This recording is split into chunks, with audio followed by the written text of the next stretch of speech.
G'day everyone, welcome back to another Daylesford Spa Country Railway update. As promised, like we said last year, we have some news about 74 RM, aka the Tiger. Over to you, Dave. Hi, my name is David Smithwick and I've been a member of the Daylesford Spa Country Railway for over 36 years. I'm here today to talk about the history and restoration of RM74, the Dodge passenger mail motor. Back in the 1930s, the Victorian Railways explored the use of smaller rail cars to provide daily passenger services on rural branch lines that had low patronage, like Shepparton to Catamatide, Horsham to Groke, and Birregurra to Forest. The Dodge passenger mail motors were the result of this evaluation, with an order being placed to build 6 cars, each holding up to 9 passengers, including the driver, numbered 70 to 75. The coach work was undertaken by T.J. Richards and Sons of Mile-End in South Australia. The design was to use a 1936 1.5 tonne Dodge Model LE truck chassis, which was widened by 8 inches to allow running on the broad gauge, with a new front axle arrangement and a hydraulic turntable. This work was carried out by the South Australian Railways Islington workshops. Through research, the front end to the firewall is from a 36 truck, and from the firewall to the back of the car, this has similar coachwork of a 35 truck, with all cars being custom built. Each Dodge was painted in chrome yellow with black diagonal stripes and were affectionately known as the Tiger. With the interior, all Dodges were fitted out with a black trim, black leather sprung seating, and painted wood grain window frames and dash. There's also a boot and a roof rack to hold luggage, mail and newspapers. RM74 entered service on the 15th of February 1937 and was a frequent visitor on the Forest Line. After 22 years of glorious service, she was withdrawn in August 1958. All cars were sent to scrap, but 74 managed to survive. The railways also made trailers that could be attached to the rail car via a drawbar arrangement to carry goods. All of these trailers were scrapped and none exist to our knowledge. Post 74's withdrawal, by the late 1960s, a local rail enthusiast discovered 74 at Plum's scrapyard in Benalla. It was then purchased by the Australian Railway Historical Society and put on display at the museum in North Williamstown in the early 1970s. The museum intended on restoring the vehicle, but this did not eventuate. In the late 1980s, members of our railway took interest in 74 with the intent of restoring it to operational use. On the 6th of July 1990, 74 was craned out of the museum and loaded onto a tilt tray and transported to a member's property. In the mid-90s, once space became available in the goods shed, 74 was transported to Daylesford, where the car was disassembled and the body separated from the chassis. Restoration began on the chassis, where it was sandblasted at Deerpunk Engineering and painted fire engine red. The body and running gear restoration then commenced.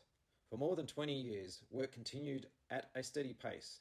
However, it was decided to engage with a restoration specialist to carry on and take over the work to complete the body restoration. In 2019, 74 was then loaded once again onto another tilt tray and transported to Bayswater, where it resides today.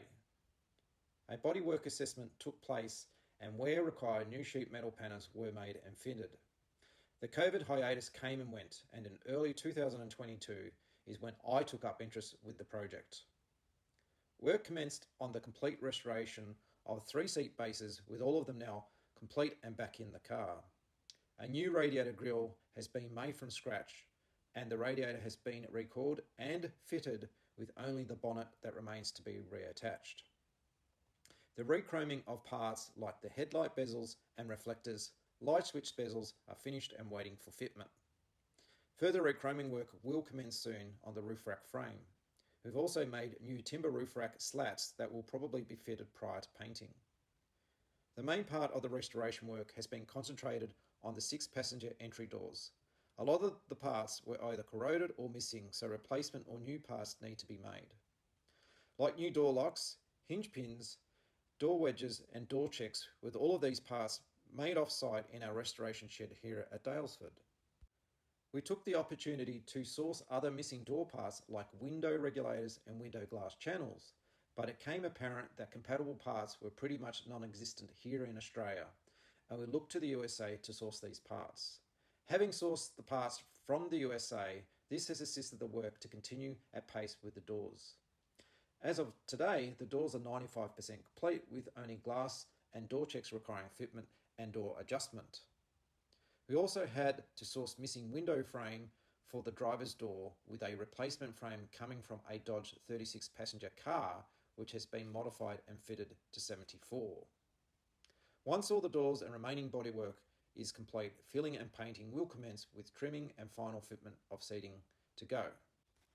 With the engine and transmission, the engine we have will be reassessed and fitted into 74 prior to filling and painting. We're currently looking at making metal castings of new internal and external door handles, as we're lucky enough to have original examples, but not a complete set, unfortunately. With 74's conservation plan, we did set the bar pretty high when we restored 32 RM, and we hope the finished product of the car externally will resemble as close to build condition, including the internal fit out. So there you have it. I guess you're wondering when we expect to have 74 completed. If everything goes to plan, we anticipate sometime in the second half of 2024. Thanks for listening. Thanks, Dave, for that update. Well, as some of you might have noticed, this is 381 behind us here, and we're getting there. We're getting close. Timber work is all done. We've got our spout on. The air cons are back in. We're very close to paint. So in the coming next instalment, we should definitely have a finished, freshly painted workman sleeper. This will be really good to see. Also, our derm still progressing, but hopefully in the next instalment, we'll also have an update on how that's travelling. Till next time, see you later.